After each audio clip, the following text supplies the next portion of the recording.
पौराणिक कथाओं में आज हम सुनेंगे उर्वशी और पुरुरवा की प्रेम कथा। इन कथाओं में प्रेम के विभिन्न पहलुओं, रोमांचक घटनाओं, न्यायिकाओं और न्यायकों के चरित्र, विभिन्न संदेशों और सिद्धांतों के बारे में जानेंगे। कौन थी उर्वशी? पौराणिक मान्यताओं के अनुसार विष्णु के अवतार नर और नारायण हिमालय में तपस्या कर रहे थे। इंद्र को अपना सिंहासन खोने का डर सताने लगा और उन्होंने नर और नारायण की तपस्या भंग करने के लिए कई सुंदर अप्सराएं भेजी। हालांकि वे नर और नारायण को मोहित नहीं कर सके। इसके विपरीत नारायण ने अपनी जांग से एक नई सुंदर अप्सरा पैदा कर दी। इसी का नाम उर्वशी पड़ा। ये अप्सरा उन्होंने इंद्र को दे दी। उर्वशी ने इंद्रलोक की खूबसूरती में चार चांद लगा दिए। उसकी अदाओं से इंद्र मोहित हो गए। चंद्रवंशी राजा पुरुरवा और स्वर्ग की अप्सरा उर्वशी की प्रेम कथा प्रचलित है। एक दिन उर्वशी धरती की यात्रा पर थी। धरती के वातावरण में उर्वशी मोहित हो गई। अपनी सखियों के साथ वो धरती पर कुछ समय व्यतीत करने के लिए रुक गई और उर्वशी जब पुनः स्वर्ग लौट रही थी तब रास्ते में एक राक्षस ने उसका अपहरण कर लिया। अपहरण करते वक्त उस समय वहां से राजा पुरुरवा भी गुजर रहे थे। उन्होंने इस घटना को देखा और वह अपने रथ से राक्षस के पीछे लग गए। युद्ध करने के बाद उन्होंने राक्षस से उर्वशी को बचा लिया। ये पहली बार था कि किसी मानव ने उर्वशी को स्पर्श किया था।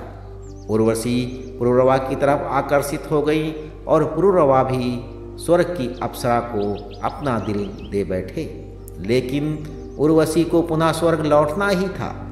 दोनों ने भरे मन से एक दूसरे को विदाई दी। जुदा होने के बाद दोनों के ही मन में एक दूसरे का ख्याल निकल ही नहीं रहा था। दोनों को अब जुदाई बर्दाश्त नहीं हो रही थी। उर्वशी को क्यों मिला श्राप? एक बार स्वर्ग में प्रहसन यानी कि नाटक का आयोजन किया गया।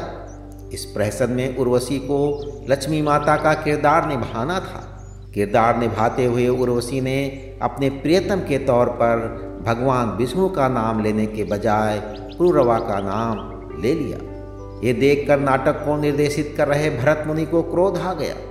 उन्होंने उर्वशी को श्राप देते हुए कहा कि एक मानव की तरफ आकर्षित होने के कारण तुझे पृथ्वी लोक पर ही रहना पड़ेगा और मानवों की तरह संतान भी पैदा करनी होगी। ये शाप तो उर्वशी के लिए वरदान जैसा साबित हुआ, क्योंकि वह भी यही चाहती थी।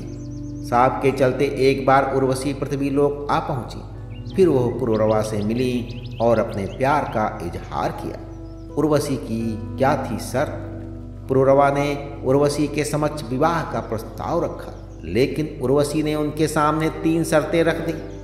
उर्वशी ने कहा कि मेरी पहली शर्त यह है कि आपको मेरी 2 बकरियों की हमेशा सुरक्षा करनी होगी और दूसरी शर्त यह है कि वो हमेशा घी का ही सेवन करेंगी और तीसरी शर्त यह है कि केवल शारीरिक संबंध बनाते वक्त ही दोनों एक दूसरे को निर्वस्त्र देख सकते हैं। पुरुरवा ने कहा, मुझे सभी शर्तें मंजूर हैं। फिर पुरुरवा का विवाह उर्वशी से हुआ और दोनों आनंद पूर्वक साथ रहने लगे। कहते हैं कि कुछ साल के बाद स्वर्गलोक के देवताओं को दोनों की खुशी देखी नहीं गई। उर्वशी के जाते ही स्वर्ग की रौनक चली गई थी, तो वे चाहते थे कि उर्वशी पुनः स्वर्ग लौट आए। तब उन्होंने दोनों को अलग करने की चाल सोची। अब इसमें देवताओं ने क्या छल किया?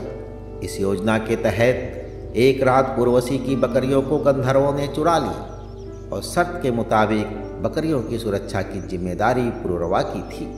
बकरियों की आवाज़ सुनने पर उर्वशी ने पुरुरवा से उन्हें बचाने को कहा। उस समय पुरुरवा निर्वस्त्र थे। वो जल्दबाजी में निर्वस्त्र ही बकरियों को चराने के लिए दौड़े पड़े। इस दौरान देवताओं ने स्वर्ग से बिजली चमकाकर उजाला कर दिया और दोनों ने एक दूसरे को निर्वस्त्र देख लिया।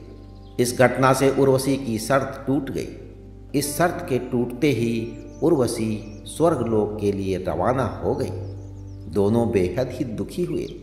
हालांकि उर्वशी अपने साथ पुरुरवा और अपने बच्चे को ले गई। कहते हैं कि बाद में उसने अपने बच्चे को पुरुरवा को सौंपने के लिए कुरुक्षेत्र के निकट बुलाया। हालांकि बाद के काल में भी उर्वशी कई घटनाक्रम की वजह से धरती पर आईं और पुरुरवा से मिलती रही, जिसके चलते उनके और भी बहुत बच्चे हुए।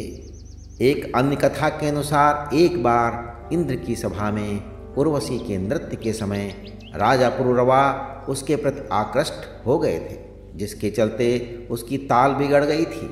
इस अपराध के कारण इंद्र ने रुष्ट होकर दोनों को मृतलोक में रहने का शाप दे दिया था। तो ये थी पौराणिक प्रेम कथाओं में उर्वशी और पुरुरवा की प्रेम कथा। अगले एपिसोड में हम मिलेंगे एक नई कथा के साथ। तब तक के लिए ईश्वर की सभी शुभकामनाएं आपके साथ बनी रहें।